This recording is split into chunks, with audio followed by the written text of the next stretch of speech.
জুবিনদাৰ নামত কিবা প্ৰজেক্ট কৰিলে বা কিবা কাম কৰিলে কিছুমান বিষয়বস্তুবিলাক আমি গুৰুত্ব দিব লাগিব।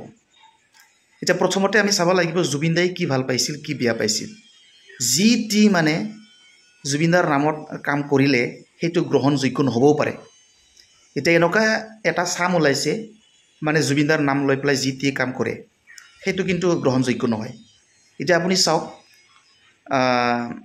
BTCয়ে ধাম ধুম হাজাৰ হাজাৰ গছ কাটিছে, ডাঙৰ ডাঙৰ মানে অলৰেডি মানে ওখ হোৱা জীয়াই থকা গছবিলাক বিৰাট কাটিছে। BTCয়ে হেনো পাৰ্ক বনাব। এতিয়া কিন্তু আপুনি ভাবি চাওক জুবিনদায়ে গছ কটা মানে জীৱ জন্তু হত্যা কৰা সেই কামবিলাকৰ বহুত বিৰোধিতা কৰিছিলে। এতিয়া আপুনি চাওক গুৱাহাটীত দীঘলী পুখুৰীত কিবা ব্ৰিজ ডাঙৰ এটা হোৱাৰ কথা আছিলে, চৰকাৰে মানে ডিচিজন লৈছিলে, তাতে মানে গছ কাটিবলৈ লৈছিলে চৰকাৰে। এনেকুৱা তেওঁ মানে বিৰোধিতা কৰিছিল যাৰ কাৰণে মানে তাতে প্ৰজেক্টটোৱে কেঞ্চেল হৈ গ'ল। মানে তেওঁ কৈছিল যে মানে থকা গছটো কাটি পেলাই ব্ৰিজ বনাই কি লাভ, য'ত যিটো কাম কৰিব লাগে সেইটো নকৰি অলৰেডি মানে ডাঙৰ দীঘল হৈ থকা গছটো কাটি পেলাই যদি আমি তাতে নতুন প্ৰজেক্ট বনাই দিওঁ, মানে য'ত গছ কাটি পেলাই ব্ৰিজ বনাই দিওঁ, তাতে হ'ব কি লাভ? গছ থাকিলেহে চৰাই আহিব, জীৱ জন্তু থাকিব। তেখেতে মানে জীৱ জন্তু চৰাই চিৰিকটীয়া গছ গছনি ভাল পাইছিল। এতিয়া তেখেতে ভাল পোৱা বেয়া পোৱা এই বিষয়বস্তুবিলাক সেই বস্তুবিলাক নাচোৱাকৈ যদি আমি জুবিনৰ নামত কিবা ডাঙৰ কাম কৰি দিওঁ সেইটো কিবা ভাল হ'ব জানো? এতিয়া আপুনি চাওক হাজাৰ হাজাৰ গছ কাটিছে BTCত, তামাম গছ কাটিছে জুবিনদাৰ পাৰ্ক বনাব। এতিয়া জুবিনদায়ে এইটো ভাল পোৱা নাছিল। এতিয়া যিটো জুবিনদায়ে ভাল পোৱা নাছিল তেখেতে ভাল নোপোৱা কামটোৰ ওপৰতে যদি আমি নিৰ্ভৰ কৰি পেলাই তেখেতৰ নামত কিবা প্ৰজেক্ট বনাওঁ, কিবা পাৰ্ক বনাওঁ, কিবা অনুষ্ঠান প্ৰতিষ্ঠান বনাওঁ, সেইটো জানো গ্ৰহণযোগ্য হ'ব? জুবিনৰ মানে লিগেচিটো প্ৰিজাৰ্ভ কৰাৰ কাৰণে আমি ভাল ভাল কাম কৰিব লাগিব, আমি সকলোৱে একমত, আমি বিচাৰোঁ। কিন্তু তেখেতে কি ভাল পাইছিল, তেখেতে কি বেয়া পাইছিল সেইটো অকণমান গুৰুত্ব দিব লাগিব। তেখেতে যিটো বস্তু ভাল পোৱা নাছিল সেইটোৰ ওপৰতেই যদি কিবা এটা জুবিনৰ নামত কাম কৰি দিয়ে, প্ৰজেক্ট কৰি দিয়ে, সেইটো জানো গ্ৰহণযোগ্য হ'ব? তো সকলোৱে মানে কমেণ্ট কৰক।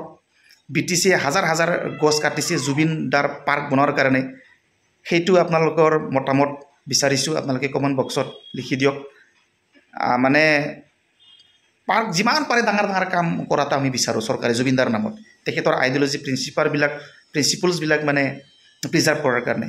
বা ডাঙৰ বোলে লাইব্ৰেৰী বনাওক, কিবা ডাঙৰ পাৰ্কেই বনাওক, কিন্তু পাৰ্ক বনোৱাৰ নামত মানে এনভাইৰমেণ্টত হাৰ্ম হ'ব নালাগে। কিবা এটা ডাঙৰ প্ৰজেক্ট বনোৱাৰ নামত, জুবিনদাৰ বিৰাট ডাঙৰ এটা প্ৰজেক্ট বনোৱাৰ নামত ৰাইজে হাৰাশাস্তি পাব নালাগে, ৰাইজৰ ক্ষয় ক্ষতি হ'ব নালাগে বা এনভাইৰমেণ্টৰ ক্ষয় ক্ষতি হ'ব নালাগে। কাৰণ জুবিনদায়ে সেইটো বিচৰা নাছিলে। তেখেতে মানে নেচাৰ লাভাৰ আছিলে, এনভাইৰমেণ্ট লাভাৰ আছিলে, তো জীৱ জন্তু লাভাৰ আছিলে। তো তেখেতে যিটো ভাল পাইছিল তেখেতে ভাল পোৱা কামবিলাক কৰিব লাগিব। যদি তেখেতৰ নামত যদি কিবা অনুষ্ঠান প্ৰতিষ্ঠান বা প্ৰজেক্ট কৰে, তেখেতে বেয়া পোৱা কামটো কৰি পেলাই তেখেতৰ নাম দিয়াটো সেইটো মানে জুবিনদাৰ আত্মাই শান্তি নাপাব, তেখেতে দুখে পাই থাকিব। তো ইয়াৰ কাৰণে পাৰিলে মানাস নেশ্যনেল পাৰ্কটোকে চেঞ্জ কৰি পেলাই জুবিনদাৰ নেশ্যনেল পাৰ্ক কৰি দিয়কচোন, বেছি ভাল হ'ব। গছ কাটাতকৈ গছ কাটি পেলাই কিবা পাৰ্ক হ'ব জানো?